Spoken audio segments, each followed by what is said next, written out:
Essentially, all life depends upon the soil.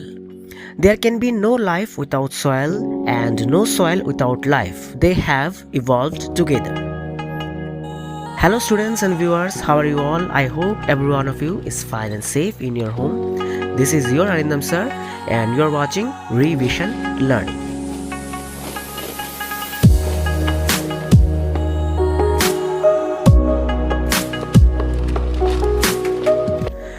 So students, welcome to another class of Revision Learning, and today in our class we will discuss another topic from science, and our today's topic is soil erosion and conservation. So it's the chapter number 1 from the Enjoy and Learn Term 2 book for the class 5 students. In this chapter basically we are going to know about the formation of soil. We will understand about the soil erosion, how to conserve a soil, what are the composition of soils, and we will also describe about the soil profile. So let's discuss in details. Soil. What is soil? Soil is the uppermost layer of the earth.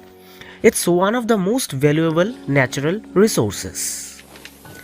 If we see about the composition of soil, then we will find that soil is made up of gravel, sand, clay, moisture and humus. Soil also contains air, minerals, microorganisms and other living organisms like earthworms and insects.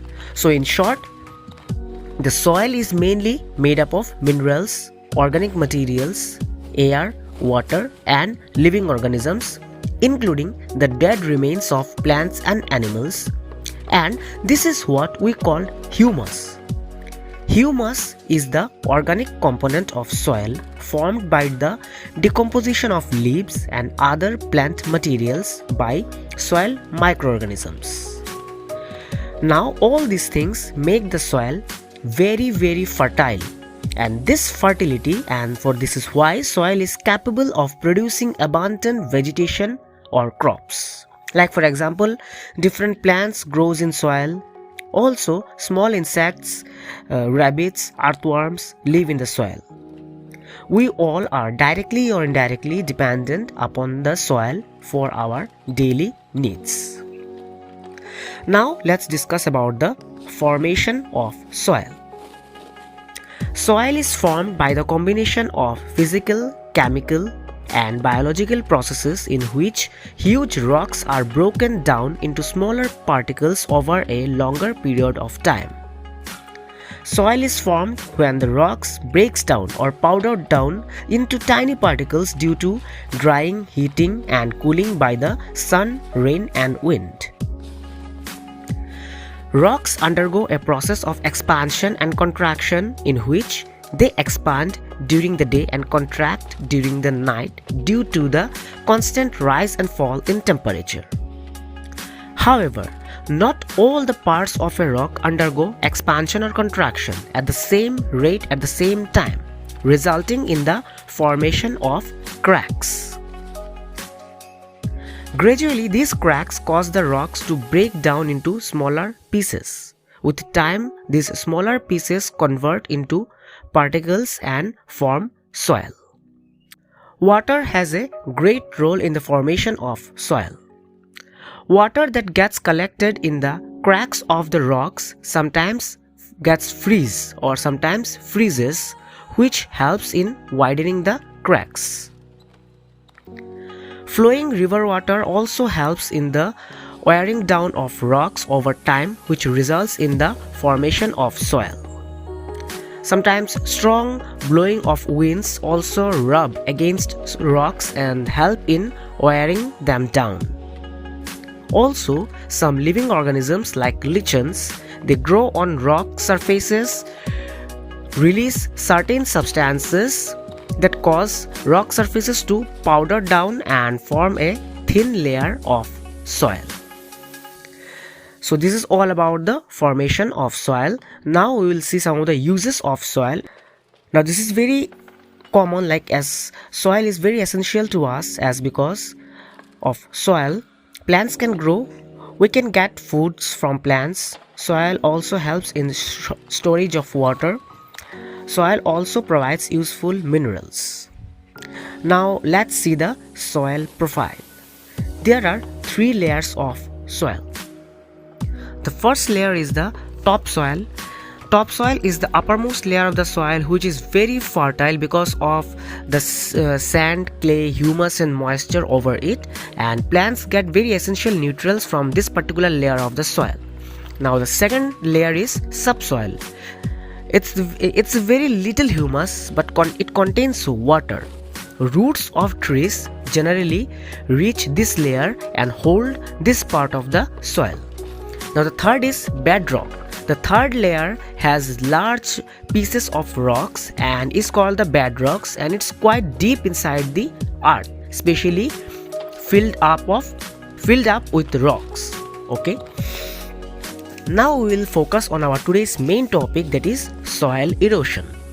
The removal of the fertile topsoil from a particular region due to wind, rain and flowing river water is called soil erosion. Now what is this? That is when soil or the upper part of the soil gets removed from a particular area, then we call it as a soil erosion. Due to soil erosion, land of that particular area loses its fertility. Plants act as a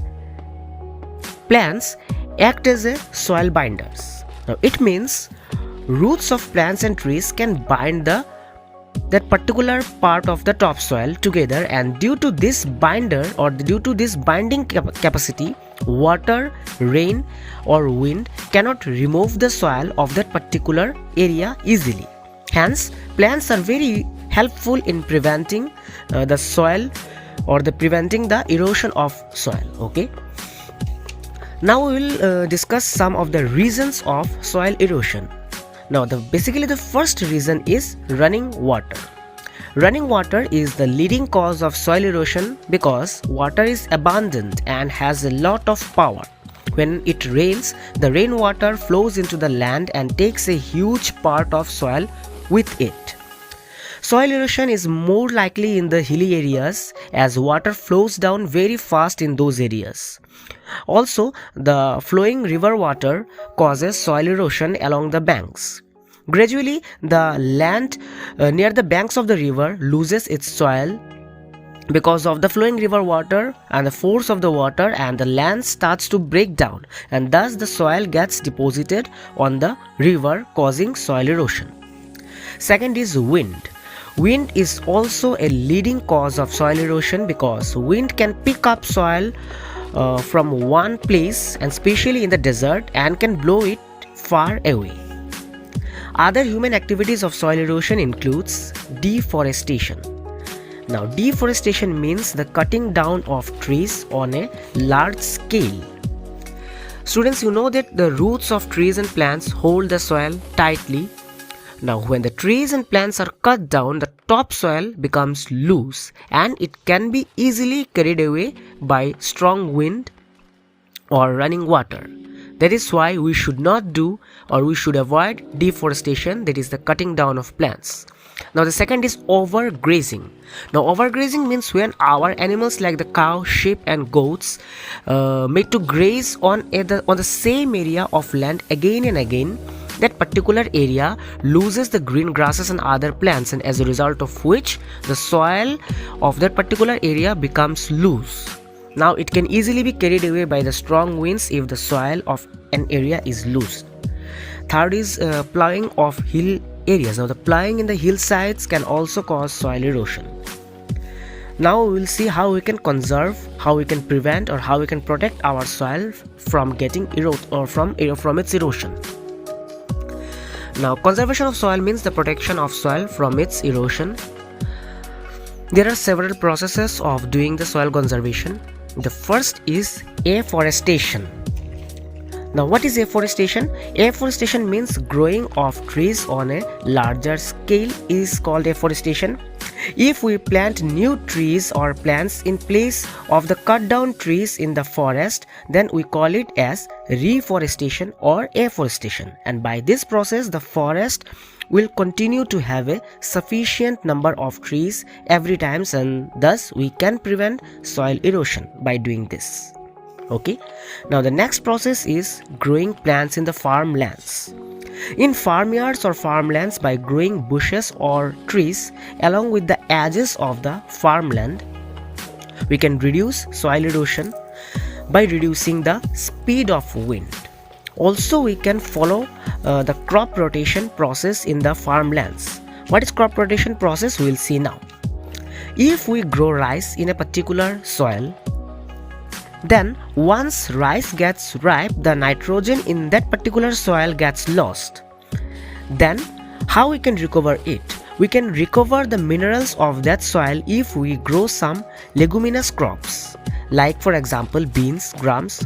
So if we grow some leguminous crops after the cultivation of the rice, then we can bring back the minerals into that particular soil. So this practice of cultivating 2 or more crops in succession on the same area of a land over a long period of time is known as crop rotation. Okay. Now the third is avoiding the overgrazing. Now we should always take care of our animals that they should not overgraze on a particular area, as we discussed earlier that overgrazing makes the soil very loose on a particular area as the animals graze on the same land again and again, and they eat up most of the green grasses and other plants. So we should avoid overgrazing. Now the fourth is construction of embankments. We can construct some strong embankments of rocks and stones on both sides of a river in order to prevent flood and check soil erosion. Dams can also be constructed, which is very helpful in the prevention of floods. Now the next one is step farming. Number 5, step farming. On hilly areas, the flow of rainwater is very rapid. That's why a lot of the fertile soil gets lost for this. Now that is why in hilly areas people do step cutting and step farming. It is done by cutting the steps in the hilly slopes. This method is also known as terrace. Okay. Now this process is done because making steps can reduce the speed of water, thus reducing the soil erosion. So students, these are some of the process of the conservation of soil, and if we follow this process, then we can definitely conserve soil and we can prevent soil erosion. So students, this is all about our today's topic and today's discussions. I hope that you have liked it very much, and I hope that you have understood it. So if you have any doubts and queries, you can ask me, you can comment in the comment section below, and if you have liked my explanation, then please like this video, subscribe the channel, make sure you subscribe the channel and hit the bell icon also, so that you always stay connected and stay tuned to Revision Learning, because in Revision Learning our motto is that your education is our care. So students, keep learning, stay in your homes, be safe and enjoy the videos of Revision Learning. We'll meet in our next video. So till then, stay tuned. Thank you.